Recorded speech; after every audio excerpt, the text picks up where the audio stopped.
Hi, ladies and gentlemen, Jim ROHN today.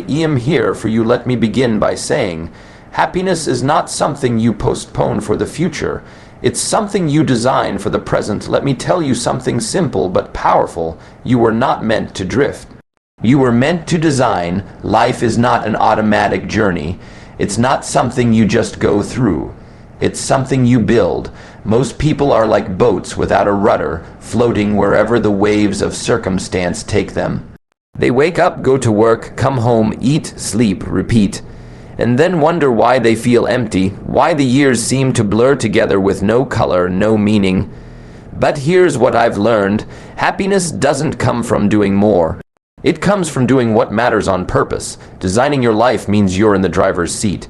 It means you've made the decision to stop reacting and start directing. Now, that doesn't mean everything will go your way.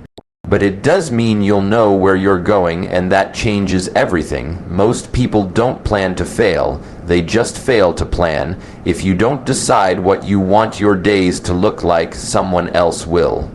And usually, it'll be a boss, a bill, or a screen that decides for you. You need to pause, sit with yourself, and ask the questions that matter. What kind of life do I want to live? What kind of person do I want to become? What do I want to wake up for? I'm not talking about making some fancy 5-year business plan. I'm talking about real clarity, the kind that lets you sleep well at night and wake up with purpose. When you know what you're working toward, even the tough days feel worth it. Let me give you something practical. Get a notebook, a pen, and 15 minutes with no noise. Write down what a great day looks like for you. What's in it? Who's in it? What are you doing? How do you feel? That right there, that's your life by design. Most people never take the time to define happiness for themselves, so they chase things that don't even matter. They chase status, money, opinions, likes, none of which bring lasting joy.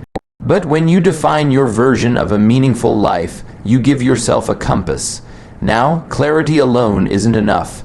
You've got to set goals, and I don't mean vague wishes like I want to be successful or I want to be happy. You need goals with structure, goals you can measure. Jim ROHN used to say, don't just say you want to be healthy. Say you want to weigh 160 pounds by July. That's a goal. That's design, and goals are what turn your dreams into a plan. They pull you forward. They give you a reason to act when motivation is low. Here's the truth. You don't need more time. You need more direction. When you know your direction, your schedule starts to reflect your values. You stop wasting time because now you know what's worth it. You protect your mornings. You cut out the nonsense. You build rhythms and habits that support your design. That might sound restrictive, but let me tell you something. Structure is not the enemy of freedom. It's the birthplace of it. When your life has rhythm, you can breathe. You're not chasing, you're leading. You also need to take ownership. That's a hard one. It's easy to say, I'm too busy, or life got in the way, or I'll start when things settle down. But those are the words of someone who's drifting. The person who designs their life doesn't wait for the perfect time. They create it. They say, this is my life, and I'm responsible for it. They know that even if the world hands them a bad script, they can rewrite it. You don't need anyone's permission to take control. The permission you're waiting for, you already have it. The beauty of all this is that designing your life isn't just about achieving big things. It's about making each day count. You begin to feel proud of your days, and that's where real happiness lies, not in the occasional peak, but in the steady climb, the joy of knowing you're becoming someone you respect. You're not perfect, but you're progressing. And that's enough, so I'll say it again, don't drift. Don't let another week, another month, another year go by without asking yourself where you're headed. Life will pass either way, but the difference between a life by default and a life by design. That difference is everything. Design your life. Gratitude is one of those quiet forces in life. You don't see it on magazine covers. It doesn't shout. It doesn't sell products. But let me tell you, it is one of the most powerful habits a person can develop if they want to live a truly happy life. You see, happiness doesn't start when everything is perfect. It starts when you learn how to appreciate what you already have. That's the foundation. That's the soil where joy grows. Now, most people think gratitude is something that shows up when things are going well. When the paycheck comes in, when the weather's just right, when someone gives them a compliment. But that's not real gratitude, that's just a reaction. Real gratitude is a choice, it's a discipline, and it works best when things aren't perfect, when life is messy, uncertain, even painful. Because it's in those moments that gratitude becomes not just a nice feeling, but a source of strength. Let me give you something to think about. Gratitude turns what we have into enough. If you've ever seen someone who has very little but walks around with a smile, you know exactly what I mean. I've met people who have everything: money, cars, houses, vacations, and yet they walk around angry at the world. Why? Because they've trained themselves to see what's missing. They've built the habit of complaint instead of the habit of gratitude. Gratitude is not about ignoring reality. It's not pretending things are perfect when they're not. It's about recognizing the good while still working on the things that need improvement. You might be in debt, but you've got a chance to rebuild. Be grateful. You might have problems at work, but you've still got a job. Be grateful. You might be dealing with a tough season in life, but you're still breathing, and as long as you've got breath, you've got a shot. Now, this isn't just some motivational fluff. This is practical stuff. Start a gratitude journal. Get a simple notebook every night. Write down 3 things you're grateful for. Big things, small things, anything. Maybe the coffee was good today. Maybe someone smiled at you. Maybe you finished a task you were procrastinating on. When you do this consistently, your brain starts looking for the good automatically.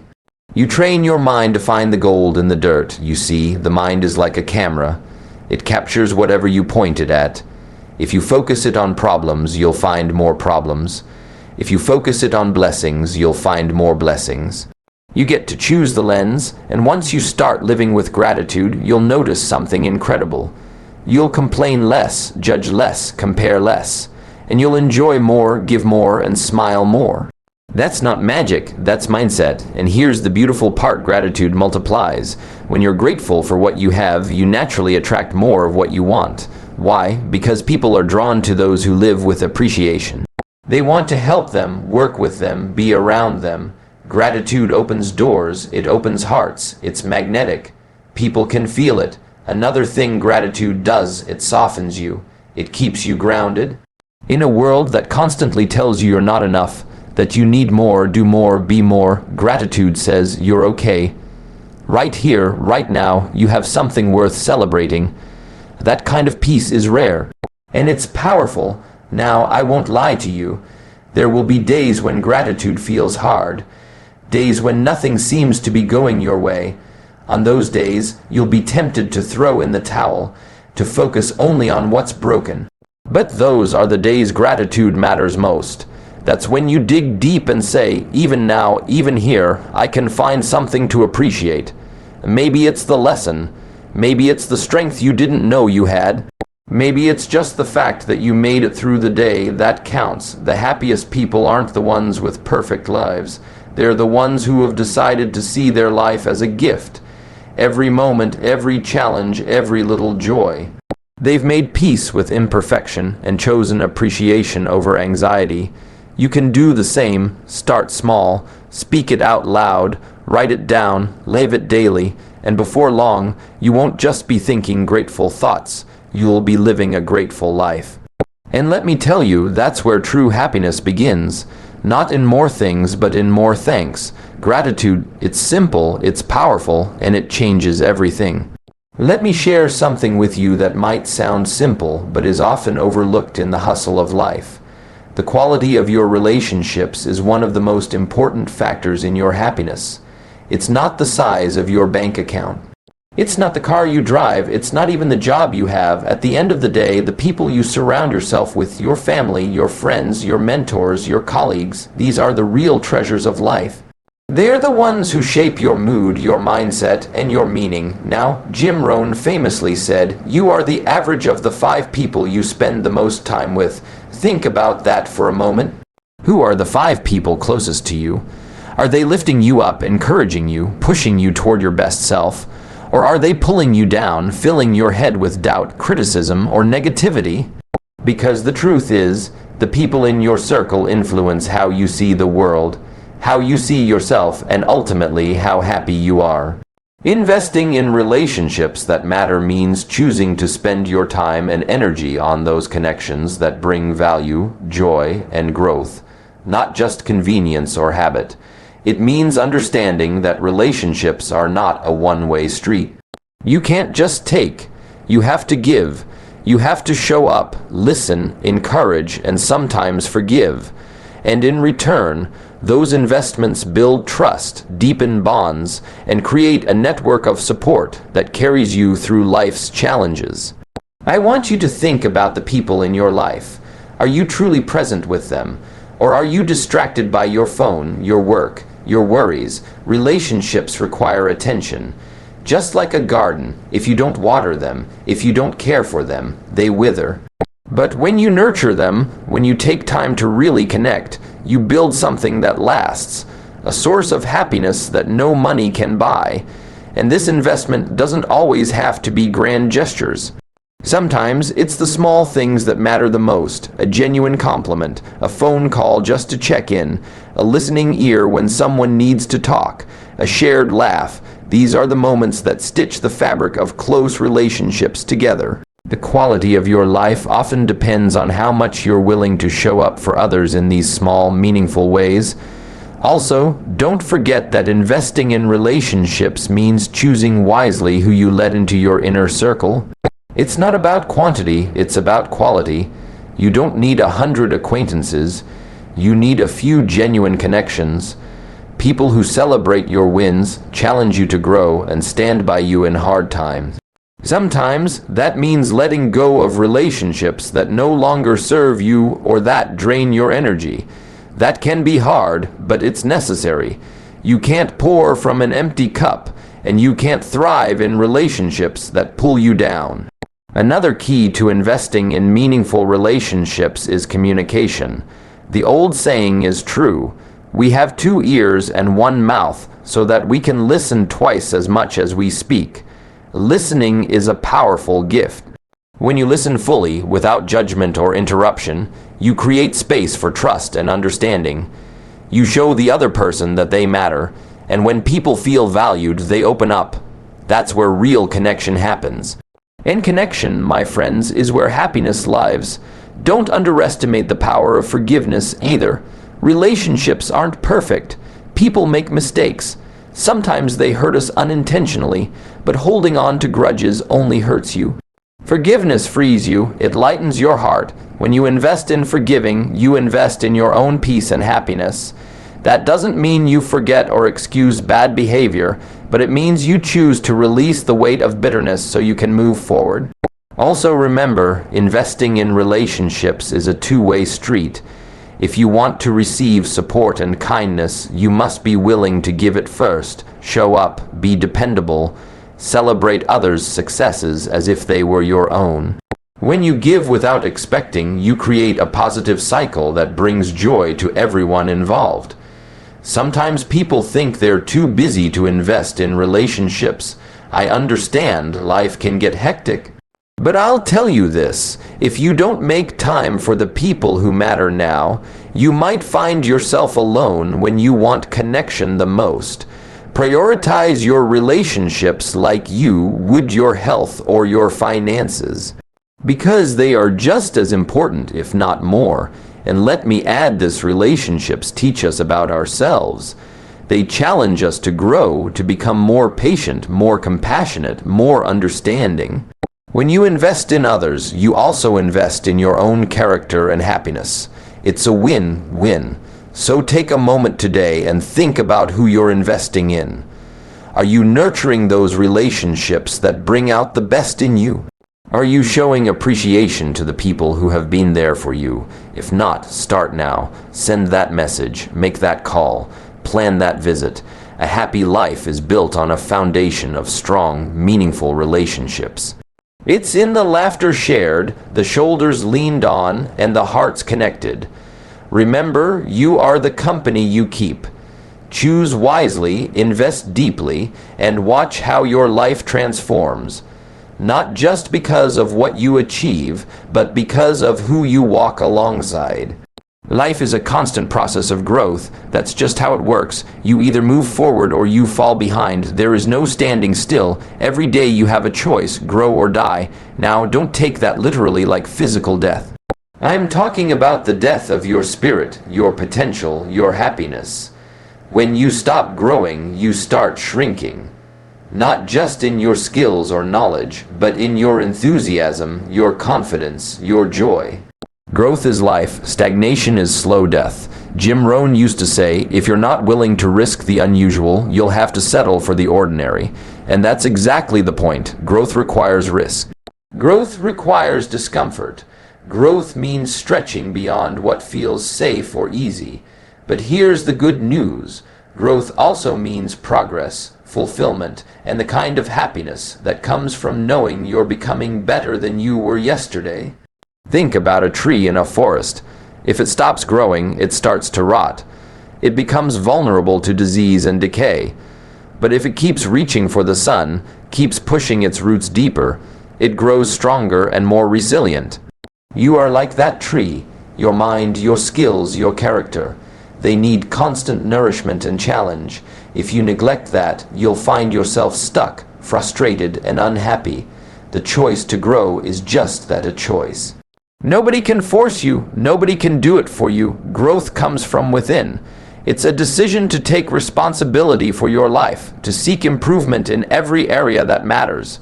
It could be your health, your relationships, your career, or your mindset. Whatever it is, growth means learning something new, practicing, failing, and trying again. It means being humble enough to admit you don't know it all and brave enough to do something about it. Many people fear growth because it exposes them to failure or criticism. They prefer comfort zones where nothing changes and nothing threatens their ego. But comfort zones are traps. They may feel safe, but they're also cages. Growth is uncomfortable because it forces you to face your weaknesses and push through them. But on the other side of that discomfort is freedom. The freedom to live a fuller, richer life. Here's another truth. Growth is intentional. It doesn't happen by accident. You can't expect to get better just by showing up. You have to be purposeful. Read books that challenge you. Surround yourself with people who inspire you. Seek out experiences that stretch you. Ask questions. Take courses. Listen more. Speak less. Make a plan for your growth and stick to it. Growth also requires patience. It's not a sprint. It's a marathon. Sometimes you'll feel like you're not moving forward, like you're stuck in the mud. But if you keep putting one foot in front of the other, you'll look back one day and see how far you've come. Remember, great things take time. The oak doesn't become mighty overnight. It grows slowly, steadily, day by day. Don't be discouraged by setbacks. Growth is messy. You will stumble. You will face rejection. You will have days when you want to quit, but the difference between those who grow and those who don't is simply this. Those who grow get up and keep going. They see failure not as a dead end, but as a lesson, a stepping stone on the path to success. Now, growth isn't just about external achievements. It's about inner transformation. It's about becoming the kind of person who handles life's challenges with grace, who responds to setbacks with resilience, who treats others with kindness even when it's hard. Personal growth leads to peace of mind, self-confidence, and a deeper sense of purpose. You might ask, how do I start? Start small. Pick one area where you want to improve and commit to learning something new every day. It could be waking up 30 minutes earlier to read or exercise. It could be improving your communication skills. It could be practicing gratitude or forgiveness. The key is consistency. Small steps compound over time. Also, recognize that growth often means letting go of old habits, old beliefs, or old relationships that no longer serve your higher purpose. Sometimes growing means saying no to distractions, to negative influences, to comfort itself. It's about making room for the new by releasing the old. That can be painful, but it's necessary. You can't plant new seeds in a garden crowded with weeds. The great thing about growth is that it's available to everyone. No matter your background, your age, your circumstances, you have the ability to grow. You're not defined by your past. You're defined by what you choose to do now.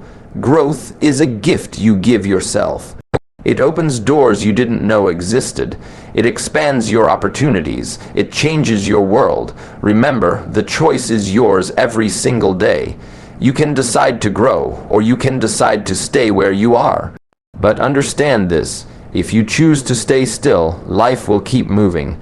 And that means you'll be left behind, watching others move ahead, achieving their dreams, living full lives. Don't let that be you. So I challenge you today, commit to growth, embrace the discomfort, take the risks, learn from your mistakes, surround yourself with growth-minded people, read, listen, do, become a lifelong student of life. Because the alternative is simply giving up on your potential, growth or death. It's not dramatic, it's real. It's the choice that defines your life, your happiness, and your legacy. Make the choice to grow and watch how your life transforms. Make the choice to grow and you'll find that happiness isn't something you chase. It's something that grows within you. Thank you for watching. Please subscribe to my channel, like, share, and comment, and press the bell icon.